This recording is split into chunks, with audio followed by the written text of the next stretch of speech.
अविनाश, ये क्या मूवी के 4 टिकट क्यों बनवाए हैं? हमारे साथ तुम्हारे दोस्त भी जा रहे हैं क्या? डिम्पल ने आश्चर्य से पूछा। नहीं, कोई दोस्त नहीं जा रहा है, सिर्फ हम दोनों और मम्मी पापा जा रहे हैं। ये सुनते ही डिम्पल भड़क गई। क्या तुम अपने मम्मी पापा को हमारे साथ मूवी ले जा रहे हो? तुमने ये सोच भी कैसे लिया? और टिकट बुक करवाने से पहले मुझसे पूछा भी नहीं। इसमें पूछने वाली क्या बात है? मैं हमेशा मम्मी पापा के साथ मूवी देखता हूँ और ये पारिवारिक मूवी है, तो सोचा सब साथ में चलेंगे और बाहर का डिनर करके भी आएंगे, सब साथ में मज़े करेंगे। अविनाश की बात सुनकर डिम्पल का चेहरा उतर जाता है। वो बात करना बंद कर देती है। ये देखकर अविनाश को हैरानी होती है। अरे तैयार हो जाओ, नहीं तो मूवी छूट जाएगी। मूवी देखने नहीं जा रही हूँ, तुम अपने मम्मी पापा को ले जाओ। मुझे लगा था हम दोनों ही जाएंगे और बाहर डिनर करके मज़े करके आएंगे। तुम तो अपने मम्मी पापा को भी ले जा रहे हो। भला पति पत्नी के बीच में वो क्या करेंगे? वो क्या घर पर नहीं रह सकते हैं? इस उम्र में वो मूवी और होटल जाकर क्या करेंगे? अविनाश हैरान रह जाता है।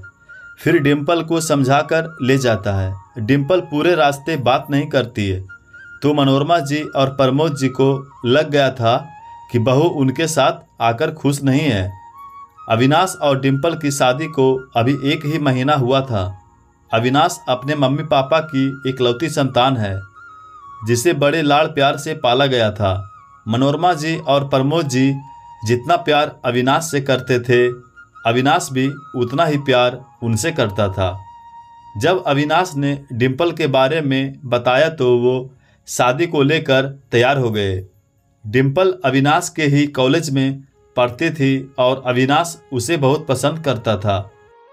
नौकरी लगते ही अविनाश ने डिम्पल से शादी की बात कही।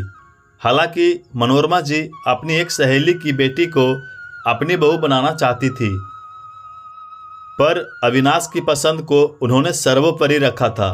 अविनाश को पालने के लिए हर माता पिता की तरह उन्होंने भी बहुत संघर्ष किया था, इसलिए वो अपने मम्मी पापा का विशेष ध्यान रखता था। इसके विपरीत डिम्पल अपने ही दुनिया में रहती थी। वो अपने सास ससुर की जरा भी परवाह नहीं करती थी। उसे अपनी आज़ादी ज़्यादा प्यारी थी। सास ससुर के लिए खाना बनाना और उनसे बात करना उसे पसंद नहीं था। डिम्पल को लगता था कि अविनाश अपने मम्मी पापा को कुछ ज़्यादा ही समय देते हैं और परवाह करते हैं। डिम्पल की शादी के कुछ समय बाद मनोरमा जी का जन्मदिन आया तो अविनाश बहुत खुश था। उसने मम्मी के लिए सरप्राइज पार्टी की योजना बनाई तो डिम्पल चिढ़कर बोली, इसमें पार्टी देने वाली क्या बात है? वो अब बूढ़ी हो रही हैं, इस उम्र में उनका क्या जन्मदिन मनाना, फालतू में ही खर्चा हो जाएगा। एक केक और गिफ्ट ला देते। डिम्पल, एक छोटी सी पार्टी में कितना खर्चा हो जाएगा? मम्मी कितनी खुश हो जाएंगी। तुम्हें पता है मम्मी पापा कभी अपना जन्मदिन नहीं मनाते थे। वो दोनों पैसे बचाकर मेरा जन्मदिन अच्छे से मनाते थे और तुम कहती हो कि खर्चा हो जाएगा। मैं अब कमाता हूँ तो क्या अपनी मम्मी को इतनी सी भी खुशी नहीं दे सकता हूँ?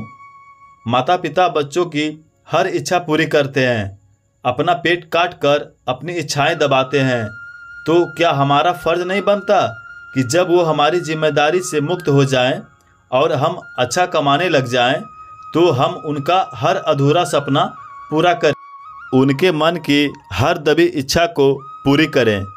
डिम्पल चुप हो जाती है। अविनाश पार्टी दे देता है तो मनोरमा जी का चेहरा खिल जाता है। कुछ दिनों बाद मनोरमा जी कहती हैं कि अविनाश, कमरे का एसी खराब हो गया है तो उसे ठीक करवा देना, बहुत गर्मी लगती है।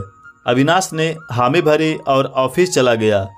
पीछे से डिम्पल ने कहा, मम्मी जी अभी तो एसी खास गर्मी है भी नहीं और आपको तो पता भी नहीं होगा कि एसी का कितना बिल आता है। आप और पापा जी तो बाहर आकर बालकोनी में भी सो सकते हैं। अब अविनाश कितना कमाए और कहाँ कहाँ पर खर्च करे? बहू की बात सुनकर मनोरमा जी हैरान रह जाती हैं। सच है, हाथ में पैसा आते ही बहू को अपने सास ससुर का किया हुआ हर खर्चा खटकने लगता है।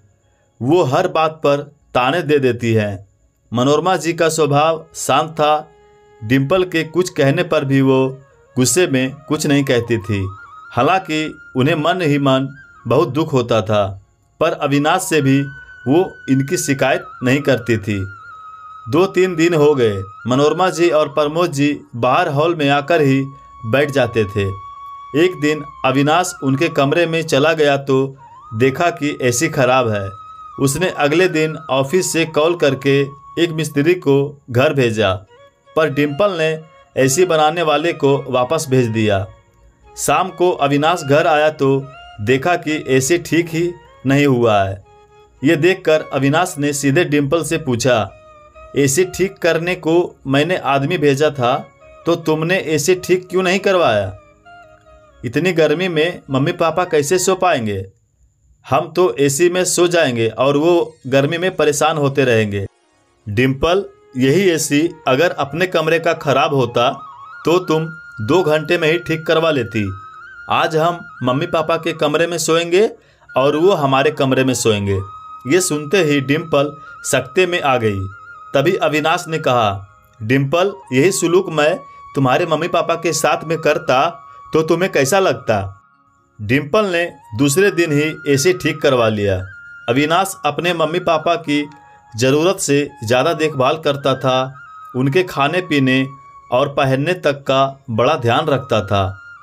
डिम्पल कुछ नहीं बोलती है, पर वो मन ही मन अपने सास ससुर से चिढ़ने लगती है। अविनाश के ऑफिस जाने के बाद खाना बनाकर अपने कमरे में बंद हो जाती थी और ज़्यादा बात भी नहीं करती थी। एक दिन वो कमरे में थी, तभी उनकी मम्मी का फ़ोन आया। वो बता रही थी कि उसके छोटे भाई सुशांत के लिए रिश्ता आया है और वो कल मायके आ जाएं। लड़की वाले घर देखने आ रहे हैं। उसने रात को अविनाश से बात की तो उसने मम्मी को बताने को कहा। उसके ऑफिस जाने के बाद डिम्पल उन्हें बिना बताए जाने लगी। जब मनोरमा जी ने पूछा तो बोली, हर बात आपको बताना ज़रूरी है क्या? मैंने अपने पति को बता दिया है, वही काफ़ी है। मनोरमा जी का चेहरा उतर गया। उन्हें समझ में नहीं आता था कि आखिर बहू उनके साथ ऐसा व्यवहार क्यों करती है। उन्होंने तो डिम्पल को अपनी बेटी बनाकर ही रखा है। कभी किसी चीज़ पर कोई बंदिश नहीं लगाई, कभी किसी चीज़ के लिए रोका टोका नहीं। फिर भी डिम्पल ऐसा रूखा व्यवहार क्यों करती है? उन्होंने अविनाश को फ़ोन करके पूछा कि बहू कहाँ गई है, तो अविनाश को भी बहुत दुख हुआ। उसने डिम्पल को मम्मी से पूछने के लिए नहीं बल्कि बताने के लिए कहा था कि मायके जा रही हूँ, पर उसने मम्मी का इतना भी मान नहीं रखा। आखिर उसके मम्मी पापा का वो इतना अपमान क्यों करती है? शाम को डिम्पल का फ़ोन आया और वो खुश होकर बताने लगी कि उसके भाई का रिश्ता तय हो गया है, कल रोका है। आप कल सुबह ही मायके आ जाओ। आज शुक्रवार है, शनिवार और रविवार की छुट्टी है, तो 2 दिन यहाँ मज़े करेंगे। अविनाश को गुस्सा आ रहा था, पर मनोरमा जी ने समझाया कि बहू अभी नादान है, समय के साथ उसमें समझदारी आ जाएगी। तू कल ही चला जा। अगले दिन अविनाश अपने ससुराल चला गया। वहाँ उसका अच्छे से स्वागत हुआ। सुशांत का रिश्ता तय हो गया। रात को सब ने मूवी का प्रोग्राम बनाया। डिम्पल भी अच्छे से तैयार हो गई थी। तभी अविनाश ने देखा कि उसके सास ससुर भी जाने को तैयार थे, तो वो डिम्पल से बोला, मम्मी जी पापा जी हमारे साथ क्यों चल रहे हैं? अब इस उम्र में वो मूवी देखकर क्या करेंगे? बाहर का खाना भी उन्हें पचेगा नहीं। उन्हें मत लेकर जाओ, मना कर दो। ये दोनों जाएंगे तो हम सब मज़े नहीं कर पाएंगे। ऐसा करो, तुम अपने मम्मी पापा के साथ चली जाओ, मैं नहीं आ रहा हूँ। ये सुनते ही डिम्पल गुस्सा हो गई। अरे, मम्मी पापा भी हमारे साथ चलेंगे, इनको भी कुछ बदलाव मिल जाएगा। फिर ये तो पारिवारिक मूवी है, सब देख सकते हैं। उम्र क्या होता है, बुढ़ापे में क्या मूवी नहीं देख सकते हैं? तुम भी अजीब ही बात करते हो। थोड़ा धीरे बोलो, कहीं उन्हें बुरा नहीं लग जाए। डिम्पल, ये तो कोई बात नहीं हुई। तुम्हारे मम्मी पापा को बदलाव चाहिए। वो हमारे साथ बाहर घूमने जा सकते हैं, वो होटल में भी खा सकते हैं। तुम अपने मम्मी पापा के साथ जाने को तैयार हो और मेरे मम्मी पापा के साथ नहीं जाना चाहती हो, जबकि वो तुम्हें बेटी की तरह रखते हैं। घर का इकलौता जवाई हूँ। मैं चाहता तो अभी ये सब तुम्हारे मम्मी पापा को कह सकता था, पर मुझमें मेरे घर के संस्कार हैं, जिन्होंने यही सिखाया है कि बड़ों का सदैव सम्मान करो, बुजुर्गों को खुश रखो। उन्हें प्यार और देखभाल की सबसे ज़्यादा ज़रूरत है, जैसे कि एक छोटे बच्चे को होती है। उन्हें भी हर वक्त खुशियों की तलाश होती है। तुम्हारे मम्मी पापा ने जो तुम्हारे लिए किया है, वही सब मेरे मम्मी पापा ने भी किया है। फिर तुम इतना फ़र्क क्यों करती हो? बच्चों की पढ़ाई, कैरियर की जिम्मेदारी निभाते निभाते हर माता पिता की अपनी इच्छाएं कहीं दफन हो जाती है। तो क्या हम बच्चों का फ़र्ज नहीं है हम उन्हीं इच्छाओं को पूरा करें, उन्हें खुश रखें? डिम्पल को ये सब कहकर अविनाश कमरे से बाहर चला जाता है। डिम्पल सुन्न पड़ जाती है, पर कुछ कहती नहीं। 2 दिन बाद वो वापस घर आ जाते हैं। दोनों को आते ही गर्मा गर्म खाना मिलता है और मनोरमा जी उन्हें आराम करने को कहती हैं। डिम्पल के भाई सुशांत की कुछ ही दिनों में शादी हो जाती है। अपनी भाभी रिया के आने से डिम्पल बहुत खुश थी। जब वो वापस मायके से विदा होकर आने लगी तो उसने अपनी भाभी को यही शब्द कहे कि भाभी, मम्मी पापा का ध्यान रखना। उसे मायके आए हुए कुछ ही दिन हुए थे कि डिम्पल के पापा का जन्मदिन आया तो उसने सुशांत को सरप्राइज पार्टी की योजना बनाने को कहा कि इस बहाने हम सब मिल भी लेंगे और पापा का जन्मदिन भी मन जाएगा। तब सुशांत ने मना कर दिया, दीदी क्या ज़रूरत है इतना पैसा खर्च करने की। ये सुनते ही वो गुस्सा हो गई। ये तू नहीं, रिया बोल रही है। क्या उसका अपने सास ससुर के प्रति कोई फ़र्ज नहीं बनता है? और वो फ़ोन रख देती है। फ़ोन रख तो देती है, पर उसके मन में बेचैनी सी रहती है। आज वो बड़ी परेशान थी। उसकी आत्मा उसको धिक्कार रही थी कि वो सुशांत को वो सब करने को बोल रही थी जो वो अविनाश को करने से मना कर रही थी। जो फ़र्ज सुशांत का उसके मम्मी पापा के प्रति है, वही फ़र्ज अविनाश का उसके सास ससुर के प्रति भी तो है।